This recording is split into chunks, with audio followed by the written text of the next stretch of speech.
حالانکہ یہ حضرت والا پورے شرک کے دھندے کے آئی جی ہیں. اور رسول اللہ صلی اللہ علیہ وسلم کی حدیث سنیے، اللہ کے نبی نے فرمایا کوئی شخص قبر کا مجاور بنے اس سے بہتر ہے. جاؤ ان کتی نشینوں کو سناؤ، جاؤ ان مخدوموں کو سناؤ، جاؤ ان قبر کی سرپرستی کرنے والوں کو سناؤ، جاؤ ان قبر کے دھندے چلانے والوں کو سناؤ. اور کاش تم ان کو بھی سناؤ جو حجویری کی قبر پہ کمپلیکس بنانے والوں کو گلے لگا کر کہتے ہیں ہم مسلم لیگ نون کے لیے جان بھی دینے کو تیار ہیں. کاش ان کے کان سے یہ حدیث ٹکرا جائے. نبی نے فرمایا جو قبر کا مجاور بنے، جو قبر کے اوپر بیٹھے، اس سے بہتر ہے اگر وہ آگ کے انگارے پہ بیٹھ جائے اور آگ اس کو جلا کر راکھ کر ڈالے. یہ گدی نشین، یہ طاغوت ہیں جو اس وقت اللہ کی عبادت کے علاوہ ان کی عبادت کروا رہے ہیں. مولانا فرماتے ہیں جیسے اللہ کی تعریف کرنا ناممکن ہے، جس طرح اللہ کی تعریفیں ناممکن ہے، ویسے ہی رسول اللہ صلی اللہ علیہ وسلم کی تعریفیں ناممکن ہے. سارے سمندر سیاہی بنا دو، ساری سیاہیاں ختم ہو جائیں گی، لیکن رسول اللہ کی تعریف ختم نہیں ہوگی. حضرت قرآن تو یہ شان اللہ کی بیان کر رہا ہے، آپ یہ شان رسول اللہ کی بیان کر رہے ہیں. کس قرآن کی آیت سے، نبی کی کس حدیث سے؟ اللہ کے نبی صلی اللہ علیہ وسلم کو ایک صحابی نے صرف اتنا ہی کہہ دیا تھا، ماشاء اللہ وشیت، جو اللہ چاہے اور جو رسول اللہ چاہے. نبی ٹیک لگا کر بیٹھے تھے، سیدھے ہو کر بیٹھے اور کہا اجعلتنی للہ ندن، تو نے مجھے اللہ کا شریک بنا دیا. قل ما شاء اللہ وحدہ، یہ نہ کہہ جو اللہ چاہے جو نبی چاہے، اللہ نبی وارث، اللہ نبی کی مرضی، اللہ نبی کا کرم. قل ما شاء اللہ وحدہ، بلکہ یہ کہہ جو تنہا اللہ چاہتا ہے وہ ہوتا ہے، جو اللہ نہیں چاہتا وہ ہو نہیں سکتا. اجعلتنی للہ ندن، تو نے مجھے اللہ کا شریک بنا دیا. مولانا فرماتے ہیں کہ ابو ہریرہ نے پوچھا، حدیث سنیے مولانا طارق جمیل صاحب کی بیان کردہ. ابو ہریرہ نے رسول اللہ صلی اللہ علیہ وسلم سے پوچھا آپ کو نبوت کب ملی؟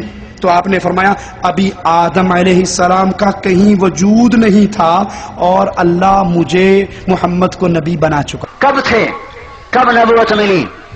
ابو ہریرہ رضی اللہ تعالیٰ عنہ پوچھ رہے ہیں متى وجبت لک النبوہ، یا رسول اللہ آپ کو نبوت کب ملی؟ اس کا جواب کیا تھا؟ اس کا جواب یہ تھا کہ آپ ارشاد فرماتے 40 سال کی عمر میں رمضان شریف کے مہینے میں 17 تاریخ کو غار حرا میں میرے پاس فرشتہ آیا اور مجھے نبوت دے گیا. یہ اس کا جواب تھا. جواب کیا آیا؟ یہ جواب نہیں دیا. جواب کیا آیا؟ کنت نبیا وان آدم بین الروح والجسد، ابھی آدم علیہ السلام کا کہیں وجود نہ تھا اور اللہ مجھے نبی بنا چکا تھا. انا للہ و انا الیہ راجعون.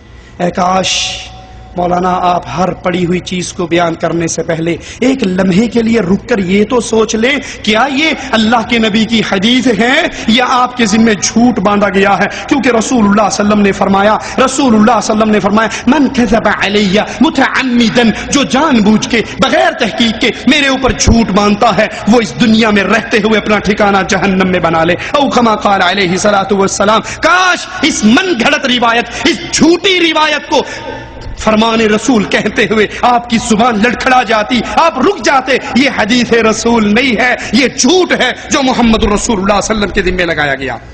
مولانا طارق جمیل فرماتے ہیں کہ کوئی ایسا با اختیار دکھاؤ جو اشارہ کرے تو اللہ سونے چاندی کے گھر مدینے میں کھڑے کر دے، ریشمی لباس پہنا دے، سونے چاندی کی تاروں کا قالین بچھا دے.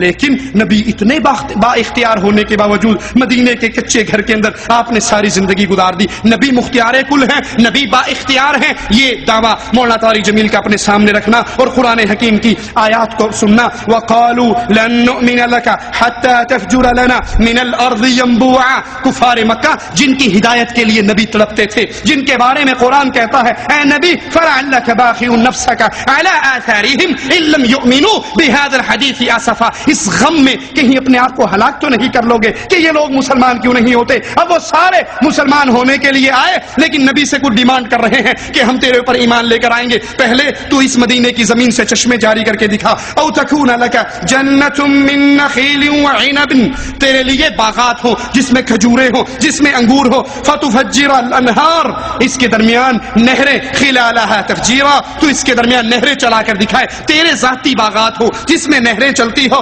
او تسقط السماء كما زعمت علينا كسفا او تأتي بالله والملائكة قبيلا، یا آسمان کو ٹکڑے ٹکڑے کر کے ہمارے اوپر گرا دے جیسے تو گمان کرتا ہے، یا اللہ اور فرشتے ہمارے سامنے لا کر کھڑے کر دے.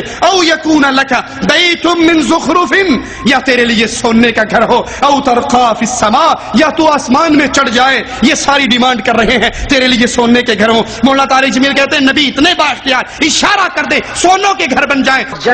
دنیا دفع کرو، جنت کے دروازے کھل جائیں اور جنت کے خزانے زمین پہ آ جائیں۔ اتنی طاقت رکھنے کے باوجود وہ پیٹ پہ پتھر باندھ کے زندگی گزار رہا ہو۔ کوئی ایسا بادشاہ دکھاؤ جس کے انگلی کے اشارے پر دشمنوں کا اللہ تعالیٰ خاتمہ کر دے، خاتمہ نہیں تباہ و برباد کر دے، اور پھر انہی دشمنوں کے ہاتھوں پتھر کھاتا ہوا انہیں دعائیں دیتا جا رہا ہو۔ کوئی ایسا با اختیار دکھاؤ، کوئی ایسا با اختیار مجھے دکھاؤ جو اگر اشارہ کرے تو اللہ تعالیٰ سونے چاندی کے گھر مدینے میں کھڑے کر دے، ریشمی لباس پہنا دے، سونے چاندی کی تاروں کے قالین بچھا دے، جنت کی سواریاں دروازے پر باندھ دے، اس کے باوجود کچے گھر میں زندگی گزار جائے۔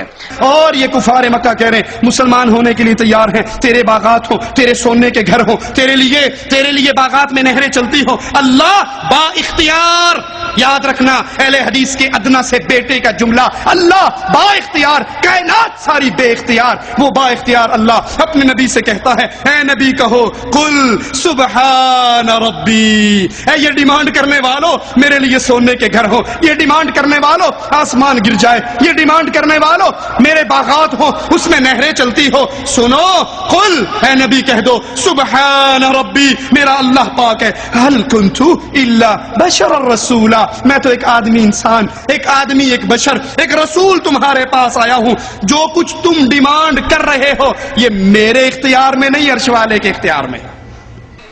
کیا کوئی ہے مجھے نبی سے بڑا محسن دکھا دے کائنات میں؟ مجھے لاؤ کوئی ایسا بادشاہ کہ جو انگلی کا اشارہ کرے تو آج دنیا دفع کرو، جنت کے دروازے کھل جائیں اور جنت کے خزانے زمین پہ آ جائیں۔ اتنی طاقت رکھنے کے باوجود وہ پیٹ پہ پتھر باندھ کے زندگی گزار رہا ہو۔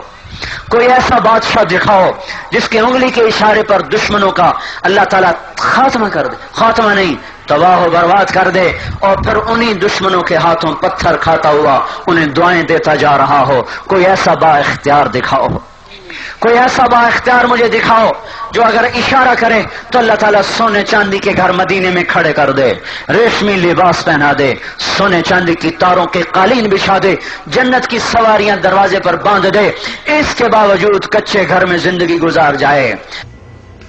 ارے اگر نبی با اختیار ہوتے مولانا اپنے چچا ابو طالب کو کفر پہ کیوں مرنے دیتے؟